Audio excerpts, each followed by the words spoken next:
And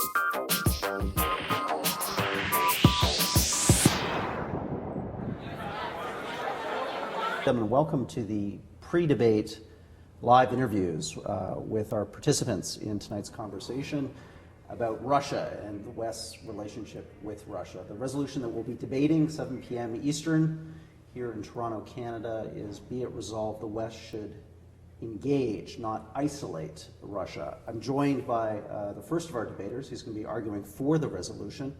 He's Vladimir Pozner. He's an Emmy Award-winning journalist, host of a top-rated Russian television current affairs show, and a best-selling author. Vladimir, great to have you here in Toronto. It's my pleasure.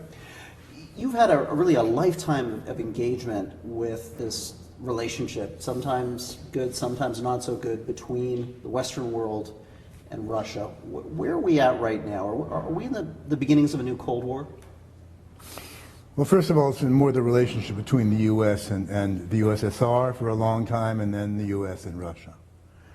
And I think that yes, and the answer to that is yes and no, because the Cold War was really based on ideology. It was two systems that were fighting each other, and each one believing that it was the right one. It wasn't about geopolitics. It was about, we have the right system, we have the right ideas, and capitalism versus socialism or versus communism, depending how you look at it. That was the Cold War. And that's not happening now. It's a different situation, but it's just as dangerous and perhaps even more dangerous. At this point, it's a propaganda war. It's a media war, and it's about geopolitical interests. And it's about whether or not a country feels threatened, as Russia does, by NATO, rightly or wrongly, but it does feel threatened. And it's about whether or not the United States is concerned when it comes to nuclear weapons, because back in those days, Americans were very fearful of that. And MAD, mutually assured destruction, I think played a key role in not having a war. Kids were taught to hide under desks. There were movies like The Day After. People were very much aware of this. Today, I don't think that's the fact. Somehow the whole issue of nuclear war has kind of dissolved, and I think that's dangerous. It's dangerous. So tonight you're putting forward the argument that the West should be engaging Russia, not Yes. isolating it. And, Yes. I mean, are you concerned about a nuclear threat here, that a set of errors that could happen or could unfold if a policy of isolation or even something more hardline was pursued by the West against Russia? I am very much concerned. And for me, it's not about this guy. It's about, to whose advantage is it really to isolate Russia? Who wins from that? And my argument is going to be, and I hope this isn't going to be told to the people who come in after me, that when you isolate a country, it becomes much worse. And the Soviet Union is a good example of that. Non-recognition for a very long time, refusal to engage it for a very long time, allowed Stalin to do things that he would not have been able to do had there been engagement. And I want to make it very clear that engagement and appeasement are not at all the same thing.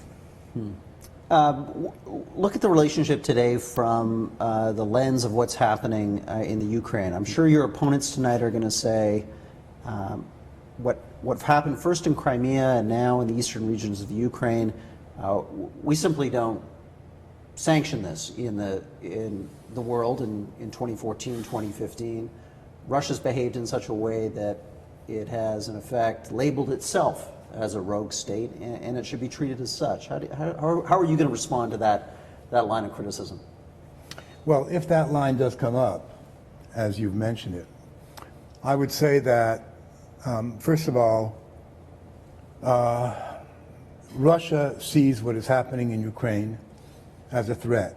It sees Ukraine becoming a member of the North Atlantic Alliance, NATO. It sees NATO on its southwestern border. And in the case of Crimea, had Crimea remained in Ukraine, its naval base, its most important naval base in Sevastopol, would become a naval base of NATO or the United States. It sees that as a threat. And what I say is, look, in 1962, when the United States did not allow the Soviet Union to base its missiles in Cuba, although the two countries had agreed to do it, it didn't have the right not to allow, but it said, we will not. We will sink your fleet because this is a threat to our national security, and the hell with international law. It's pretty much the same thing. I think that if from the outset there had been some kind of agreement, not agreement, guarantee, that Ukraine would not become a member of NATO for the next 30 years, I don't think any of this would happen. I really don't. And I think that there is a real fear in Russia of NATO. Why does it exist now? There's no more Soviet Union. There is no Warsaw Pact. Who is NATO being used again? Who's the threat? If it's Russia, then come out and say so. But you know, they're saying, well, it's about North Korea, it's about Iran, and you know, people don't bite. So there is that. And I'm certainly, I want to make this very clear, I'm not a Putin supporter at all. And I think that some of the things were done were completely wrong. But that doesn't change my attitude in the sense of engagement. You don't engage, more of this is going to happen. On the other hand, you have examples like Kosovo, NATO bombing Yugoslavia, with nobody allowing it, not even the UN, and then the Kosovars, who'd always been part of Serbia, suddenly becoming independent, and everybody saying, that's fine, well then why can't others do the same thing? The world has come to a point where actually might means right.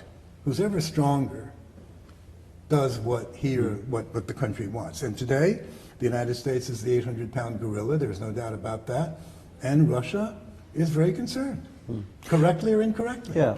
Well, talk to us about how the average Russian is looking at this. I mean, is there a feeling of encirclement? Yes. Of what you're talking about, not just registering in the Kremlin, no, but on the streets of towns and cities across Russia? Of course, this has also been part of propaganda.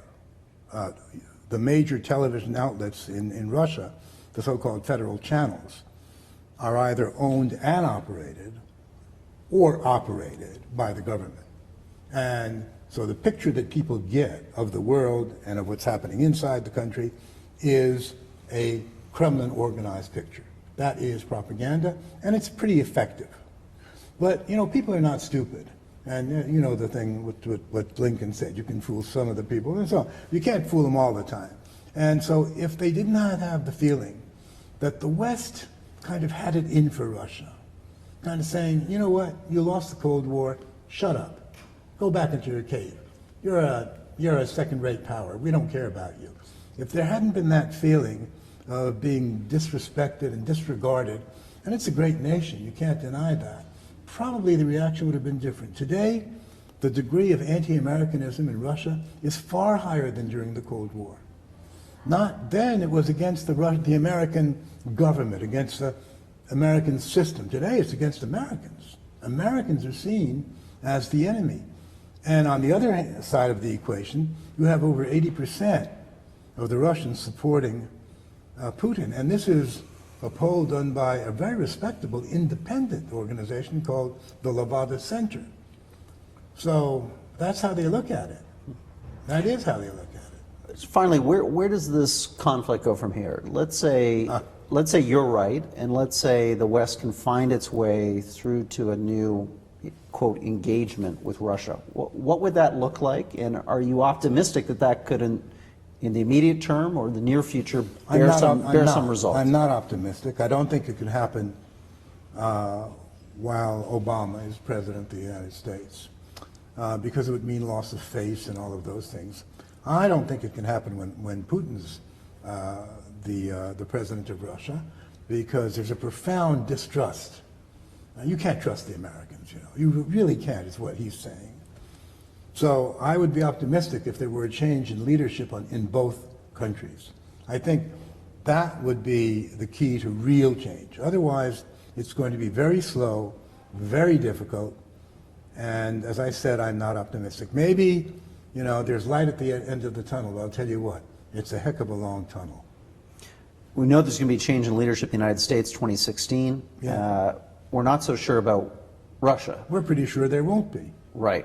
So that's the fact. I mean, he's playing his cards very close to his chest, as they say in poker. I mean, he's not saying if he's going to run or not. But the feeling people have is that he will. And in addition to that, sadly enough, there's no one else to turn to as far as most people are concerned. The leader of the Communist Party, that's a joke.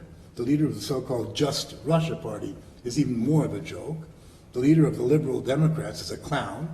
So there's nobody there. And the real opposition, the Democratic opposition, has never been able to come together as allies and stand as a unified group.